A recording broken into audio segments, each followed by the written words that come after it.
School management software বা school management system যোগাযোগের ঠিকানা দেওয়া আছে ভার্সন 5.0 অনুদান গ্রহণ ও হিসাব নিকাশ।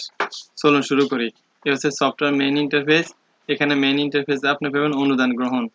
এখানে দেখুন তো অনুদান সরাসরি গ্রহণ করতে পারেন কিংবা যারা দাতা আছে তাদের রেজিস্ট্রেশনটা করে নিতে পারেন, যারা প্রতি মাসে মাসে দিবে বা প্রায় দিবে।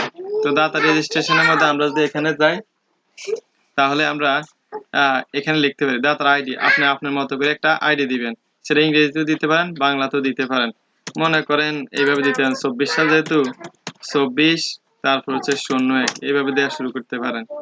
তারপরে দাতার নামটা বাংলা ইংরেজি দুইভাবে লিখতে পারেন আপনি।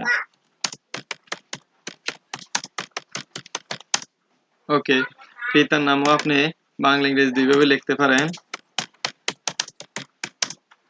তারপরে ঠিকানা বাংলা ইংরেজি দুইভাবে লিখতে পারেন।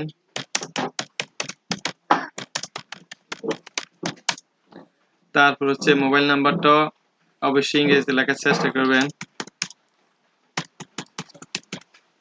তারপরে ধরন, দাতার ধরন কেমন, সে কি আজীবন সদস্য না দাতা সদস্য না সাধারণ সদস্য, এইভাবে দিবেন আর কি।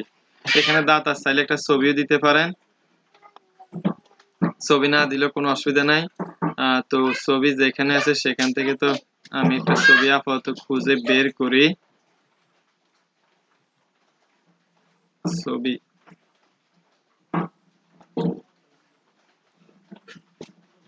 ওকে, একটা ছবি দিলাম। এখানে আপনি সেভ করুন। হ্যাঁ, এরপর এখান থেকে আপনি নতুন রিসিপ্টে আরেকজনকে রেজিস্ট্রেশন করতে পারেন। এখানে আবার খুঁজলে ওইটা পাওয়া যাবে। তালিকা প্রিন্ট সেভ করুন, তালিকা প্রিন্ট করলে তালিকা তৈরি হয়ে যাবে। অর্থাৎ যতজন থাকে ততজনের তালিকা নিজে নিজে তৈরি হয়ে যাবে এবং সংখ্যা কত সেটাও কি হয়ে যাবে, কাউন্ট হয়ে যাবে, নিজে নিজে কাউন্ট হয়ে যাবে। ঠিক আছে, এইভাবে তালিকা তৈরি হয়ে যাবে। এই হচ্ছে আপনার মোটামুটি ভাবে দাতা রেজিস্ট্রেশন। আর দাতা তালিকা ওই সেই তালিকায় যেটা একটু আগে আমরা দেখছি সেই তালিকা তৈরি হয়ে যাবে। এই হচ্ছে অনুদান গ্রহণ, সেটা দাতারাও দিতে পারে বা নতুন যে কেউ দিতে পারে। এখানে রসিদ নংটা অটোমেটিক তৈরি হবে। এখানে দাতার আইডি যদি আইডি থেকে লিখবেন, আর যদি না থাকে তাহলে না লিখবেন। এখানে একজন আছে, একজনটা শো করতেছে।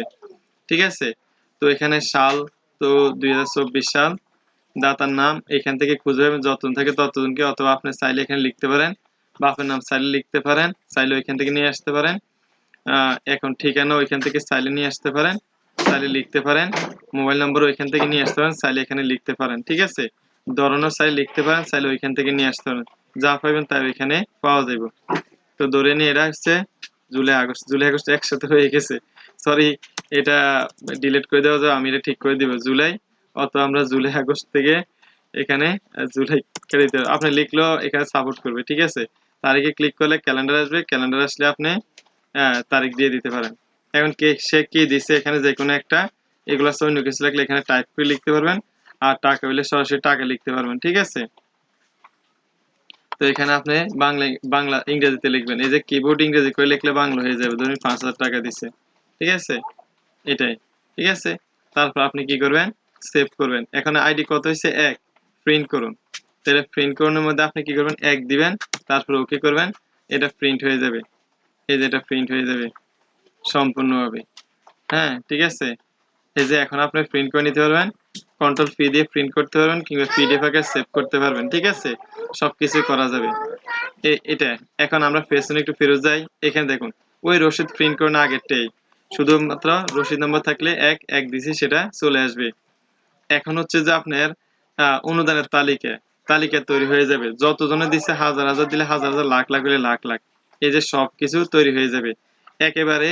যত পাতা প্রয়োজন হয় তত পাতা সব একসাথে তৈরি হয়ে যাবে। এই অনুদানের তালিকা 2 তারিখের মধ্যবর্তী, অর্থাৎ এত থেকে এতর মধ্যে। তাহলে আগে লিখবেন আপনি মাস, যেমন আজকে 8 মাস চলে, তো গতকালকে তারিখ দেয়, সেটা ছিল কত 24, তারপর হলো 2024, গতকালকে তারিখ দিলাম।